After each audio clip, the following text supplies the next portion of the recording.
Thúy Võ mến chào anh chị em và các bạn. Video ngày hôm nay thì Thúy Võ sẽ giới thiệu một cái tiện ích trong hệ sinh thái MD Cut Tool, đó là tự động gãi khung chắc dọc. Thì mình có cái chắc dọc như thế này, mình sẽ tự động gãi khung với cái khung tên này và xuất ra một cái layout hoàn toàn tự động chỉ trong vài cú click. Mà anh chị và các bạn theo dõi video để biết được cách làm. Thúy Võ có chuẩn bị sẵn một cái bản vẽ như thế này.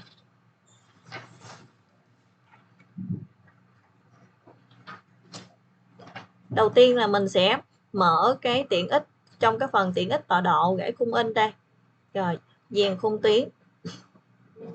Ở phía trên là gãi bình đồ, là hôm trước cái Võ có hướng dẫn xong rồi. Bây giờ là tới phần gãi chắc dọc. Đầu tiên thì mình sẽ bích cái khung tên, rồi mình chọn cái khung tên. Rồi sau đó khi mình bích đó thì cái tool nó sẽ yêu cầu mình là bích góc thứ nhất, mình chọn góc thứ nhất, rồi bích tới góc thứ hai. Vậy là xong cái phần khung tên. Tiếp theo là nó sẽ có hiện ra cái khung tên mình chọn rồi. Ví dụ như mình có nhiều khung tên thì mình sẽ chọn cái khung tên mình cần gãi. Tỷ lệ thì ví dụ như bản vẽ này thì Võ đang muốn để tỷ lệ là 1:200 thì nó đang để là tỷ lệ 1, phần phía dưới mình điền vô. Ví dụ muốn mình để là 500 thì mình sẽ để là 500.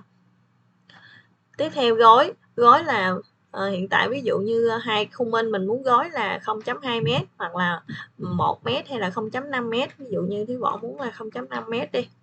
Rồi để tránh mà nó đè lên những cái cũ á, mình sẽ xóa hết tất cả những khung in cũ mà mình đã tạo. Tiếp theo thì mình sẽ chọn xếp ngang hay là xếp dọc đây. Ví dụ như mình xếp dọc, rồi ở đây mình xếp ngang đó. Nó có hai lựa chọn. Tiếp theo là nó cách model. Ví dụ như cái model của mình đang đây thì nó cách model là 20 chẳng hạn. Rồi tiếp theo là nó cách layout. Những cái kích thước này mình đều có thể chọn hết. Đây là mm giấy. Rồi tiếp theo là mình sẽ bích view là cái phần mà ở trong ha. View là phần trong của cái khung tên. Rồi mình sẽ quét cái tiêu đề của chắc dọc, mình sẽ quét hết,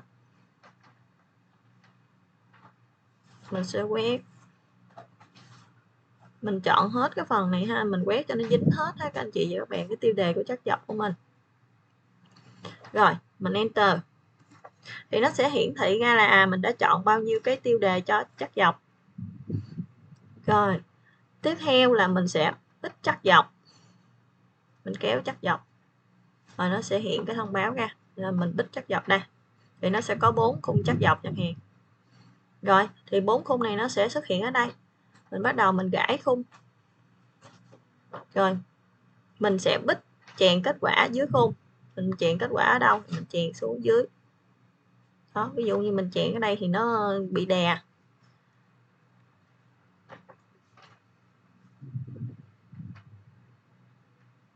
thì mình xóa đi, mình chèn lại. Rồi mình sẽ là gãi khung in, rồi mình gãi là điểm ở dưới đúng không, mình để dưới này đi đó, vậy là nó sẽ nằm ở đây. Rồi bắt đầu mình sẽ xuất layout, rồi quét chọn tất cả những cái khung in mà mình đó, vậy là nó sẽ xuất cho mình một cái layout.